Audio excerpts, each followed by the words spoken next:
Hello student, MS classes में आप सबका स्वागत है। आज हम लोग जो है कक्षा 10 एनसीईआरटी का जो है विज्ञान का मल्टीपल चॉइस का क्वेश्चन करेंगे। सेट नंबर 2 2023 का, जो 2023 में दूसरे सेट में पूछा गया था, उसके क्वेश्चन को जो है आज हम लोग करेंगे। फिलहाल मल्टीपल चॉइस के क्वेश्चन को करेंगे आज, और जो है मल्टीपल चॉइस के सारे क्वेश्चन को समाप्त होने के बाद हम लोग जो है इसके थ्योरी वाले पार्ट को भी लेकर के आएंगे, जो बड़े बड़े क्वेश्चन नंबर के पूछा गया है। ठीक है, तो चलिए जो हम लोग क्वेश्चन को शुरू करते हैं। देखिए क्वेश्चन हमारा क्या कह रहा है। तो उससे पहले मैं थोड़ा सा इसको बड़ा कर दूं ताकि आप लोग को स्पष्ट रूप से दिखने लग जाए।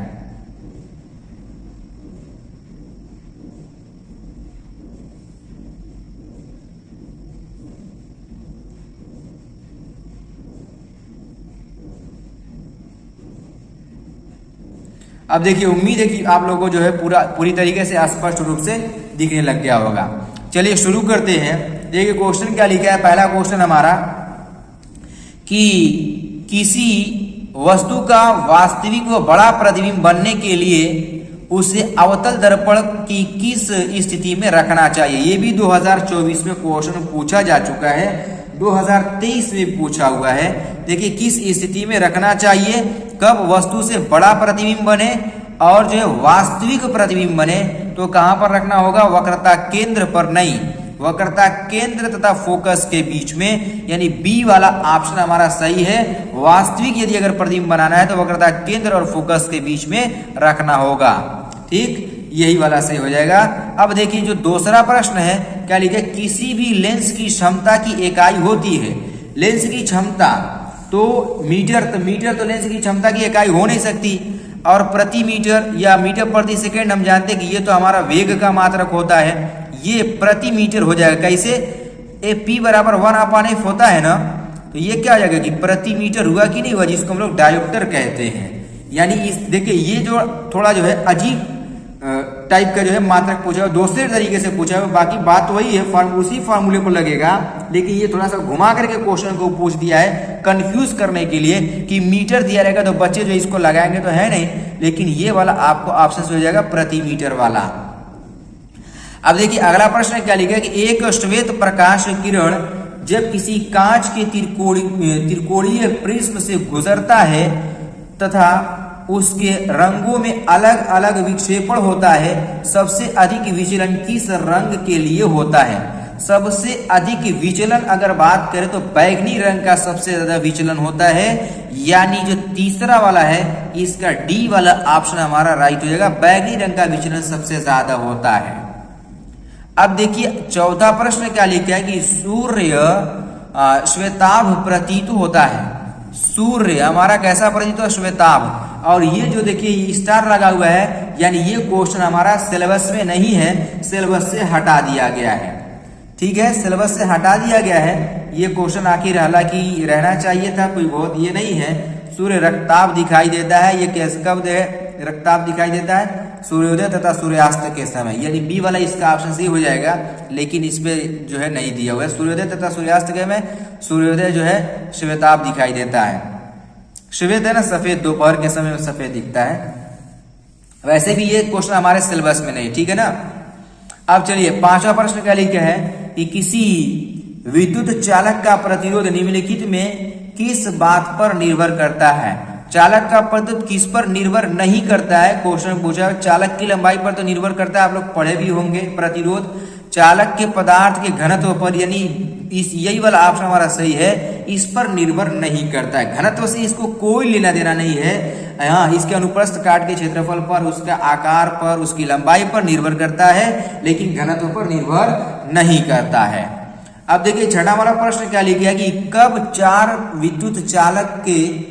विद्युत चालक का समायोजन बनाने पर उनका जो है परिणाम प्रतिरोध न्यूनतम होगा। यानी कब जो है चार प्रतिरोध को किस तरीके से, किस क्रम में जोड़ेंगे कि उसका जो तुल्य प्रतिरोध प्राप्त हो हमारा, वो कम से कम प्राप्त हो। तो अगर कभी भी किसी भी प्रतिरोध को अगर कम से कम प्राप्त करना होता है तो उसको जो है पार्श्व क्रम में जोड़ा जाता है, यानी समांतर क्रम में। यानी ए वाला ऑप्शन हमारा क्या हो जाएगा, राइट हो जाएगा। सातवां प्रश्न देखिए क्या लिखा है एक विद्युत धारावाही चालक के कारण उत्पन्न चुंबकीय क्षेत्र की दिशा ज्ञात करने के लिए निम्नलिखित में से किस नियम की सहायता लेते हैं? चुंबकीय क्षेत्र की दिशा केवल ज्ञात करना है तो दाएं हाथ के अंगूठे का नियम यदि अगर लगा देंगे इस तरीके से तो हमारा जो है चुंबकीय क्षेत्र की दिशा निकल जाएगी। ठीक है, ये वाला सी वाला, क्योंकि बाएं हाथ के फ्लेमिंग के बाएं हाथ का नियम इसमें लगाएंगे तो बल इसमें निकलता है, क्षेत्र की दिशा नहीं निकलती है। अब देखिए वो भाग 2 यानी जो हम लोग जो है बायोलॉजी केमिस्ट्री का क्वेश्चन अब करेंगे हम लोग। देखिए बिल्कुल आसान है केमिस्ट्री वाला क्वेश्चन, तो और इजी क्वेश्चन दिए 2023 में। क्या लिखे कि निम्नलिखित में कौन सी धातु ठंडे जल से हाइड्रोजन गैस निकालती है? कौन सी धातु जो ठंडे जल से हाइड्रोजन गैस निकालती है? वो पोटेशियम है। कौन सा है? पोटेशियम, यानी सी वाला ऑप्शन हमारा क्या है? सही है। अब देखिए इसमें 9वां प्रश्न क्या है कि निम्नलिखित में से एल्कीन है, एल्कीन हमारा जो है वो कौन सा हो जाएगा? एल्कीन के लिए का मतलब डबल बॉन्ड होना चाहिए, वही एल्कीन होता है, यानी बी वाला ऑप्शन हमारा क्या हो जाएगा? इसका सही होगा एल्कीन के लिए। अब देखिए जो अगला प्रश्न हमारा है वो क्या कह रहा है? अगला प्रश्न जो 10वां है ये क्या है कि एक विलयन लाल लिटमस को नीला कर देता है, इसका पीएच मान होगा। तो पीएच मान लाल को अगर नीला कर रहा है तो इसका मतलब वो क्षार होगा, तो क्षार का पीएच मान 7 से अधिक होता है। तो 7 से अधिक वाला कौन सा ऑप्शन दिया हुआ है जरा देखिए क्वेश्चन में, तो ये डी वाला जो ऑप्शन है 7 से अधिक वाला है। ठीक है, यही सही हो जाएगा। अब देखिए अगला प्रश्न हमारा क्या लिखा कि क्लोरीन के अणु में आबंध पाया जाता है। क्लोरीन के बंध में जो आबंध पाया जाता है क्लोरीन वाले अणु में कैसा होता है? वो सहसंयोजी बंध होता है। क्लोरीन जो अणु आपस में जुड़ता है ना, क्लोरीन इस तरीके से Cl2 को जो लिखते हैं, ये क्लोरीन और क्लोरीन आपस में इस तरीके से सिंगल बॉन्ड से जुड़ता है। तो ये जो बांध से जुड़ता हुआ है इस बंध को जो कहते हैं सहसंयोजी आबंध कहते हैं, या केवल बंध भी लिखा रहता है, दोनों सही है। तो ये हमारा जो है एक सहसंयोजी बंध से जुड़ा रहता है, ये इसका जो है बी वाला ऑप्शन हमारा क्या होगा? राइट हो जाएगा। अब देखिए अगला प्रश्न हम लोग देखते हैं 12वां वाला प्रश्न क्या लिखा हुआ है। तो 12वां प्रश्न हमारा क्या लिखा है कि जल को जीवाणु रहित बनाने में प्रयुक्त पदार्थ है उपयोगी पदार्थ, यानी जल को जो जीवाणु रहित बनाना है उसमें किस पदार्थ का प्रयोग किया जाए? धावन सोडा का। तो धावन सोडा को नहीं कर सकते, कपड़ा धोने के लिए इसका प्रयोग करते हैं। बेकिंग सोडा का भी नहीं किया जाता है। फिटकिरी इसको भी नहीं करते हैं। विरंजक चूर्ण का प्रयोग किया जाता है, जिसको हम लोग ब्लीचिंग पाउडर भी कहते हैं। ब्लीचिंग पाउडर भी कहते हैं, विरंजक चूर्ण भी कहा जाता है। डी वाला ऑप्शन इसका सही होगा।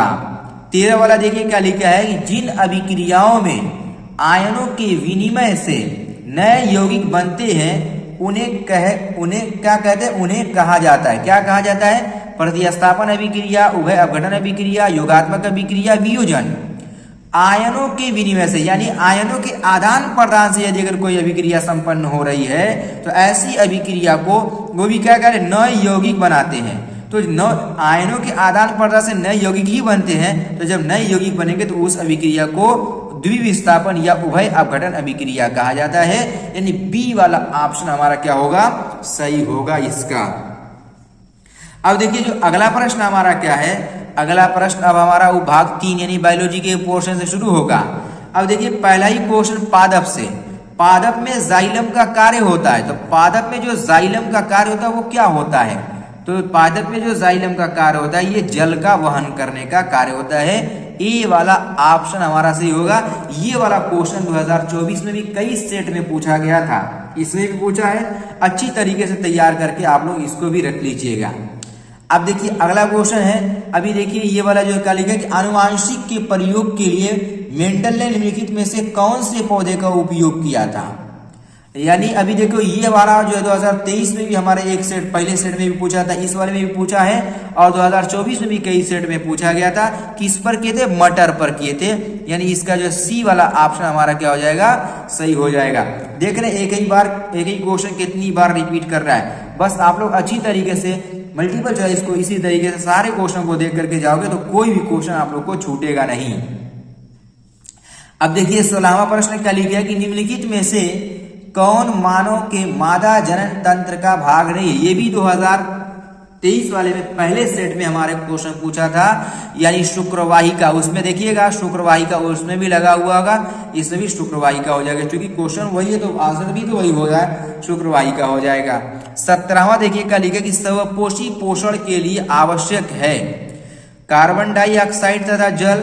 स्वपोषी पोषण के लिए क्या क्या आवश्यक है, तो कार्बन डाइऑक्साइड तथा जल ये भी चाहिए, क्लोरोफिल ये भी चाहिए, सूर्य का प्रकाश ये भी चाहिए। यानी जब सब चाहिए तो कौन से पर लगा देंगे, इनमें से सभी पर, यानी डी वाले ऑप्शन पर लगा देंगे।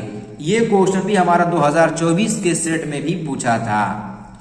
अब देखिए इस पर स्टार लगा हुआ है, ये वाला क्वेश्चन हमारे परीक्षा की दृष्टि से नहीं है, 20वां वाला क्वेश्चन भी हमारी परीक्षा में नहीं आएगा, इस सिलेबस में हटा दिया गया है। लेकिन 19वां प्रश्न जो हमारा सिलेबस में है, देखिए क्या लिखा कि अलैंगिक जनन मुकुलन द्वारा होता है। ये 2023 में पूछा, 2022 में भी पूछा है और 2019 में भी ये प्रश्न पूछा गया था, 2023 में कई सेट में पूछा है।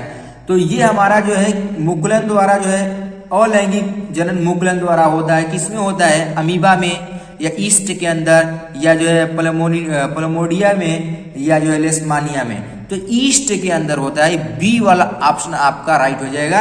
ईस्ट के अंदर अलैंगिक जनन मुकुलन द्वारा होता है। इस तरीके से जो हम लोग इसके मल्टीपल चॉइस को समाप्त किए।